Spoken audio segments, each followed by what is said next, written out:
If we go to the next slide. Okay, so which of these futures would you rather live in? This question gets to the heart of why solarpunk matters.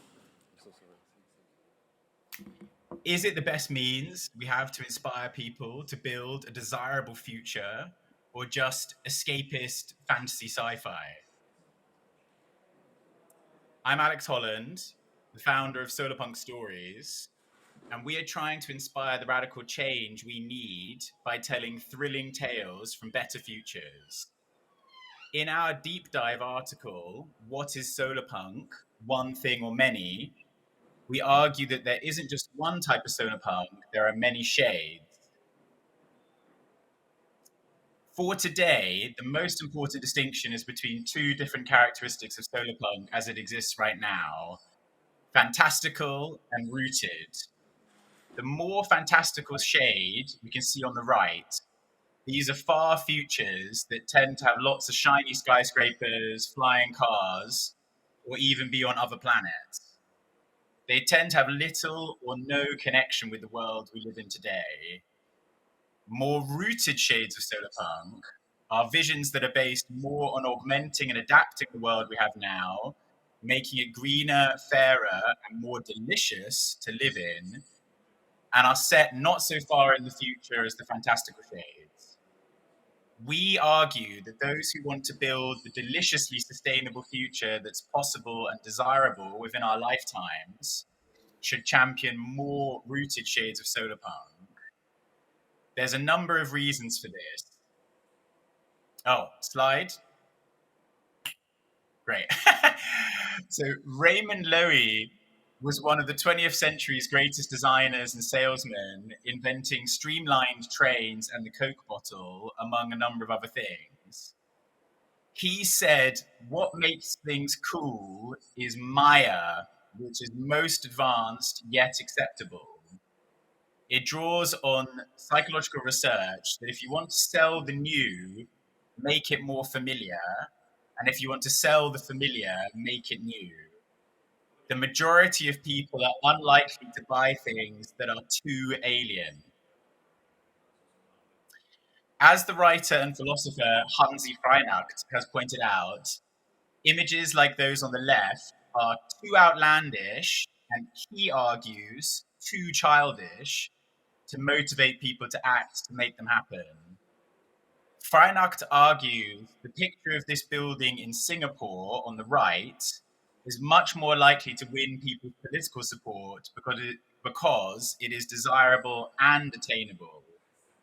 He argues that when people don't root their visions more closely to today, we are letting the power of solarpunk be monopolized by those who are authoritarian regimes like Singapore and Saudi.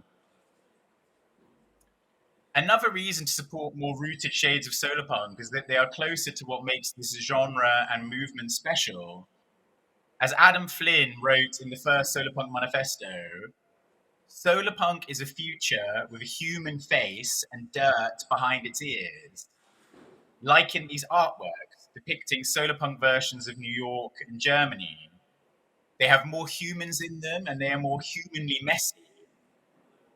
As Hansi Freinacht has also argued, this type of solarpunk is less idealistic than utopian and more progressively protopian. What I mean by this is it is not an attempt at a perfect utopian world, which, as the 20th century has taught us, can lead to nightmarish societies. It's a protopian one, better than today, but not without problems. These protopian visions allow for a freer, more plural idea of progress and prosperity, which is more open to change and debate. The other big point in its favour is that it's closer to people who are solar punking the world right now. People like Joseph Schiarizzi, the solar punk VC, who is seed investing in projects like the Coconut Network, which is using blockchain technology to help bring coconut farmers in the Dominican Republic together for improved collective well-being, or the Solar Punks Club, who host solar-powered parties that connects solarpunk style enterprises, brands, and artists for fun times. Or grassroots community food growing schemes like May Project Gardens, which brings together refugees and local residents in South London, where I am based. All of these are prefiguring a solarpunk future now, and along with bigger collective actions, are helping us build a deliciously sustainable future today. We cover projects and groups like these in the Solarpunk Stories Substack and Instagram, as well as champion the more rooted shade of solarpunk in art and fiction, such as our story series, Solarpunk Detective. We're working on launching a dedicated solarpunk YouTube channel to inspire more people to build a deliciously sustainable world. We are looking for aligned partners, investors, and collaborators to make that happen. If you think that you might be one of them, get in touch through our Instagram or the email on our website. So, which of these futures will you champion? Your choice could be the difference between solarpunk remaining a fantasy or all of us making it so.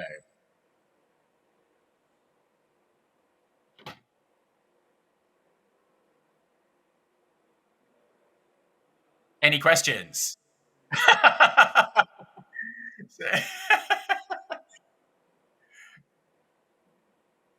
Is there anybody there?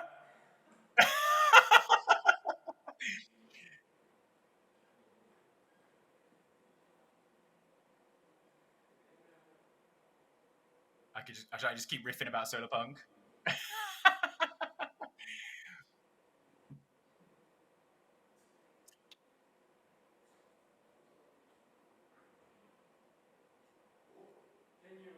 Hello? Oh, I can hear you. Yeah, shout out really loud. I'm getting, Yeah. getting the mic. Yes. Hi. Hello. Could Hi. you basically summarize your main points and giving your guide or your vision how to implement what you envisioned?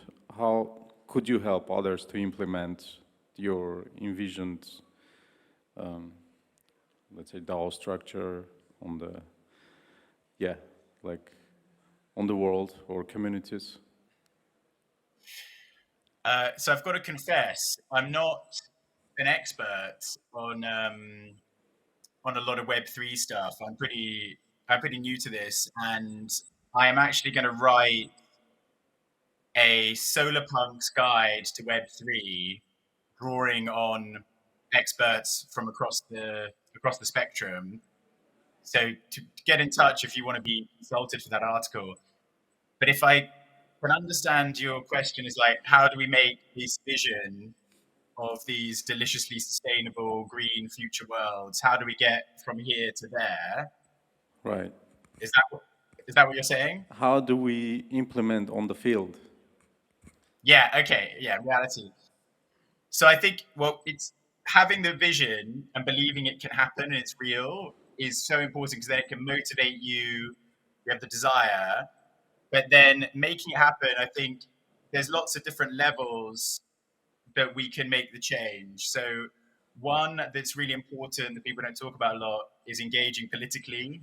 So I think, you need to like lobby like local political parties, elected representatives, government, and say, this is the type of future that we want to see. This is the movement that's here. But then in terms of the practical levels, if you go on our Substack, we cover lots of things that are practical, like, for example, a shorter working week. So there's a campaign right now in Britain to go to a 28-hour working week, but then we want to move beyond that to eventually like a 21-hour working week. But they've been piloting that. So that's something that's happening right now today. Lots of companies already trialing a 4-day working week with no loss of pay and lobbying the government. And the Labour Party in Britain has said actually that now they're considering implementing that if they get into government next time. And that is something that even 5 years ago, people would have gone, that's crazy. That can't happen. And then I guess also just on an individual level, if you can participate in a small way, like in a local community group, like a grassroots food growing or something like that, something that's in a very tangible way is building sustainability and solar punk for you. That's another way. So, I mean, I think you've got to go at the level that's right for you, but the main thing is the more we join together, the more effective we'll be. Okay, thank you. Does anyone have any other questions? More questions, anyone? I have a question. How do you see the synthesis with the kind of lunar punk movement? Good question. Yeah, what's your read on that at the moment? I mean, I'm curious. So, as far as I understand lunar punk, because it's even newer than solar punk, and it depends. It depends. I mean, some people are like, it's just solar punk at nighttime, but there are other people who I think, and there's a person who's written articles and done a really amazing YouTube video who's very active in Web3, and from her perspective, that solar punk is, or for lunar punk for her is like, it has more mystical and more magical elements to it. It has supernatural elements. So from my perspective, that's not as effective at motivating people to actually build it to happen. Because if you've got like witches and spells and things like that, in fact, so that's one thing that distinguishes lunar punk from solar punk. But the other thing I think that the lady who actually is in the Web3 community who made the video, her point is more about, she associates people in Web3 who identify as solar punk as being like really pro transparency, and transparency is always good no matter what the conditions. And for her, like the lunar punk thing is that you need some secrecy and you don't want to be transparent all the time. So, for example, you're dealing with authoritarian regimes or something like that. So I think, but to be honest, lunar punk is so new. I haven't even read any lunar punk stories or fiction, so I can't even really. It's hard to say. It's such a new genre, even compared to solar punk. Yeah. Yeah, it's a real shame you couldn't have been here this week, because I feel like it's been a real synthesis moment of the. So we had a privacy meeting on Monday, which was a very lunar punk themed thing, and there's been quite a lot of synthesis here. Rachel Rose O'Leary, I think you're referring to, there's a video called Dystopian Dreams, made by Wrecked News, and I highly advise everyone to watch it. It's brilliant. Anyone else want to ask a question? I think we've got 1 minute, 8 seconds left. Well, thank you very much for dialing in, give us your time today.